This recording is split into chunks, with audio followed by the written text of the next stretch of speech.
पिछले एपिसोड में हमें दिखाया जाता है कि भैया क्यों कोमा से उड़ जाता है। ये देखकर भैया के सो रोने लगता है। आगे की स्टोरी कंटिन्यू करने से पहले लाइक और सब्सक्राइब कर लेना और कमेंट करना मत भूलना। अब हमें भैया क्यों और भैया गेसो का यंगर वर्जन दिखाया जाता है, जहाँ पर भैया क्यों बोलता है कि तुम क्यों रो रहे हो। तब भैया गेसो बोलता है कि तुम जानते हो ना कि मैंने सोचा है कि अगर बिग ब्रदर नहीं उठेंगे तो मैं बिग ब्रदर जैसा बन जाऊंगा। अब भैया क्यों बोलता है कि क्या फिर तुम मेरे जैसे बन पाए। अब भैया किसको बोलता है कि हम ट्विंस थे, इसलिए मैंने सोचा है कि मैं बिग ब्रदर जैसा बन पाऊंगा, लेकिन मैं नहीं बन पाया, वह बहुत ज़्यादा मुश्किल था। अब भैया क्यों बोलता है कि तुमने बहुत ज़्यादा मेहनत की है भैया किसो, अब बिग ब्रदर संभाल लेंगे। अब तो रोना बंद करो वरना मैं तुम्हारी धुलाई कर दूंगा। अब हमें दिखाया जाता है कि भैया क्यों को पिछली सारी स्टोरी बताई जाती है, जहाँ पर यह सुनकर भैया क्यों बोलता है कि ये तो गड़बड़ हो गई। अब टेंशन जिसको मैंने इतना ज़्यादा ग्रो किया वो अब ये के अंडर है, और जुनून की मिस हुआ अब किडनैप भी हो गया। और इन सभी बातों में से सबसे बकवास बात यह है कि तुमने ये सब कुछ भैया क्यों के नाम पर किया है। अब हमें भैया क्यों को हंसते हुए दिखाया जाता है, जहाँ पर बोलता है कि तुम्हारी वजह से पब्लिक में भैया क्यों का नाम इनविंसिबल गैंगस्टर बन गया है। अब भैया क्यों अपने हाथ को खड़ा करता है और कहता है कि ये कितना एक्साइटिंग है और कितना फनी भी है।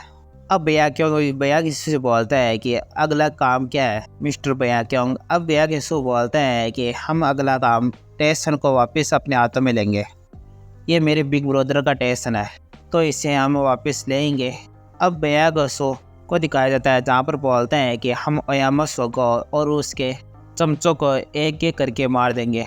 अब हमें सोगो को दिखाया जाता है, जहाँ पर वो नोबू का हाथ देखकर बोलता है कि तुम तो बहुत ज़्यादा हैप्पी हो। अब नोबू बैठकर बोलता है कि मैं सही हूँ, मैं अभी भी इधर उधर मूव कर सकता हूँ। अब सोगो बोलता है कि हाँ तुम कर सकते हो, लेकिन तुम तो ओयामा के मास्टर हो, फिर तो हॉस्पिटल के लेटे पड़े हो। अब नोबू बोलता है कि मुझे माफ़ कर देना, मैंने आपको चिंता करवाई हेड। अब सोगो बोलता है कि बाय द वे वो फेक भैया क्यों इतना ज़्यादा स्ट्रॉन्ग है, क्या वो ryuga साकी जितना लेवल का है। अब नोबू बोलता है कि मैं पर्सनली ryuga साकी की स्किल नहीं देखा। अब हमें नोबू और यसु की फाइट का फ्लैशबैक दिखाया जाता है, जहाँ पर नोबू बोलता है कि वो इतना ज़्यादा स्ट्रॉन्ग है कि मैं उतना ज़्यादा स्ट्रॉन्ग बनने की इमेजिन भी नहीं कर सकता। अब सोगो बोलता है कि तब तो वो ryuga साकी जितना स्ट्रॉन्ग होगा। अब नोबू बोलता है कि मैं इतना ही कह सकता हूँ कि वो मॉन्स्टर है, वो भी किसी दूसरी दुनिया का। अब सोगो बोलता है कि ओनिजुका नोबुहारा, आई लाइक यू, तुम्हारे ये गुस्सा और तुम्हारे ये पागलपन, इसकी ज़रूरत ग्रेट ओयामागुमी को है। अब नोबू बोलता है कि थैंक यू हेड, आगे मैं और ज़्यादा अच्छा करूँगा। अब सोगो को हमें गुस्से में दिखाया जाता है, लेकिन मैं इस बार डिसअपॉइंटमेंट हूँ। मेरा मॉन्स्टर जो एक फेक बंदे से हार गया और ऐसा बड़बड़ा रहा है कि वह किसी दूसरी दुनिया का मॉन्स्टर है। क्या तुम किसी चीज़ से इतना ज़्यादा डरे हो, एकदम ऑर्डिनरी पर्सन बन गए हो। अब हमें वहाँ पर गुंजी को दिखाया जाता है, जहाँ उसे देखकर सोगो बोलता है कि तुम आ गए गुंजी, क्या तुमने कुछ पता लगाया। अब गुंजी बोलता है कि हाँ, मैं रिपोर्ट से पहले आप ये एक बार ये देखिए। अब गुंजी अपना फ़ोन सोगो को देते हैं, बोलता है कि बॉस आपको बारे में पूछ रहे हैं। अब सोगो बोलता है कि फादर। अब सोगो गुंजी का फ़ोन लेकर बोलता है कि हाँ मैं सोगो बोल रहा हूँ। अब ओयामागुमी का चेयरमैन बोलता है कि सोगो तो वहाँ पर क्या कर रहे हो, मैंने टेंशन को ryuga साकी को दिया था, तो वहाँ पर टेंशन पर कब्जा कैसे कर रखे हो। अब सोगो बोलता है क्या आपने इसके बारे में सुन लिया, लगता है कि यहाँ पर दीवारों के कान बहुत सारे हैं। अब ओयामागुमी का चेहरे बोलता है कि मैंने ryuga साकी से सुना। अब सोगो बोलता है कि ryuga साकी। अब सोगो हंसने लगता है और बोलता है कि फादर वो एक फेक भैया क्यों है, अगर वो फादर को मूर्ख बना सकता है तो वो बहुत ज़्यादा अमेजिंग है। मैंने कन्फर्म किया है कि वो भैया क्यों का ट्विन ब्रदर है। अब ओयामागुमी का चेहरे में बोलता है कि वो ryuga साकी है, मैंने इसके बारे में कन्फर्म किया है। अब सोगो बोलता है कि इसका क्या मतलब है, वो फेक है, उसको अभी तक लाइटर के बारे में भी पता नहीं है। अब ओयामागुमी का चेहरे में बोलता है कि सोगो मैंने तुझे बोला ना, मैंने कन्फर्म कर लिया है। अब ओयामागुमी का चेहरे में बोलता है कि मैंने तुझे बोला है कि मेरे पर ट्रस्ट करो, तो तुझे मेरे पर ट्रस्ट करना चाहिए। और तुम जिस फेक बंदे के बारे में बता रहे हो, उसने बोला है कि वो ओयामागुमी का बॉस बनेगा और वह ओयामागुमी का बॉस बनकर तुम्हें मारने आएगा। अब सोगो बोलता है कि तब फादर आपने क्या बोला। अब ओयामागुमी का चेहरा बोलता है कि मैंने ओयामागुमी का बॉस होने के नाते वही बोला जो मुझे बोलना चाहिए था। अब तुम्हारे इस क्वेश्चन का आंसर मिल गया। अब सोगो बोलता है कि हाँ, आपने ये सब कुछ बॉस के नाते बोला। अब ओयामागुमी का चेयरमैन बोलता है कि सोगो, तुम इतना ज़्यादा मत सोचो, तो आपसे यहाँ पर वापस आ जाओ। अब सोगो बोलता है कि फादर, क्या फादर आप ये खुद आप बोल रहे हो या फिर ओयामागुमी का बॉस बोल रहा है? अब ओयामागुमी का चेयरमैन बोलता है कि सोगो, मैंने तुझे कभी भी अब इतना ही बोल पाता है कि सोगो फ़ोन को कट कर देता है। अब हमें दिखाया जाता है कि सोगो फ़ोन लेकर गुंजी के ऊपर फेंक देता है और बोलता है कि क्या अभी तक बयाक्योंग जिंदा है?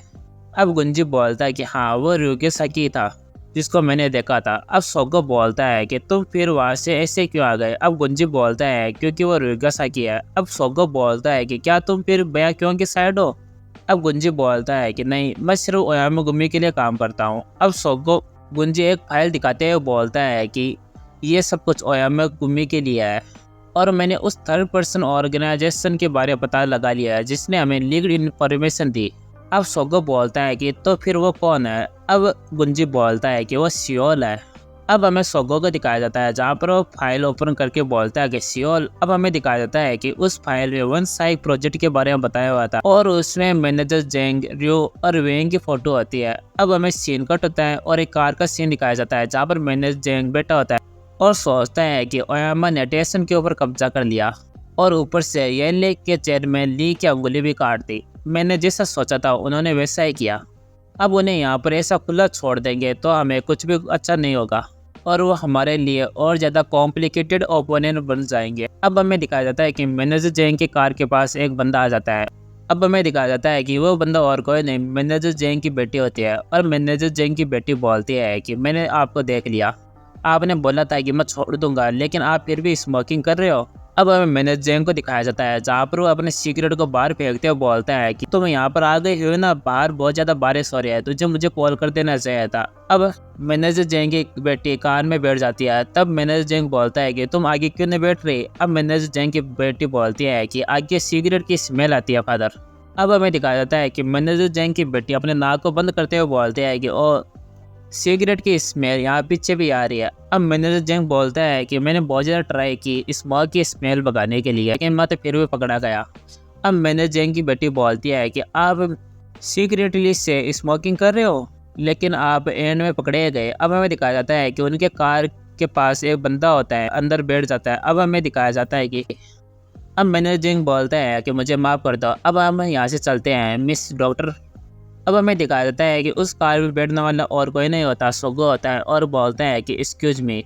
ये देखकर मैनेजर जेंग हैरान हो जाता है। अब मैनेजर जेंग की बेटी बोलते हैं कि तुम कौन हो? अब सोगो बोलता है कि यहाँ पर आपकी बेटी भी है, मुझे इस सरप्राइज के बारे में पता नहीं था। अब हमें दिखाया जाता है कि सोगो मैनेजर जेंग की बेटी का हाथ पकड़ लेता है और बोलता है कि मैं आपके फादर का फ्रेंड हूँ, एक्चुअली बहुत ज़्यादा अच्छा फ्रेंड हूँ, या फिर मैं ऐसा कहूँ कि मैं आपके फादर का फ्रेंड बनने वाला हूँ। अब हमें मैनेजर जेंग को गुस्से में दिखाया जाता है और ये एपिसोड यहीं पर पूरा था। अगर ये एपिसोड आपको अच्छा लगे तो लाइक और सब्सक्राइब कर देना और कमेंट करना मत भूलना।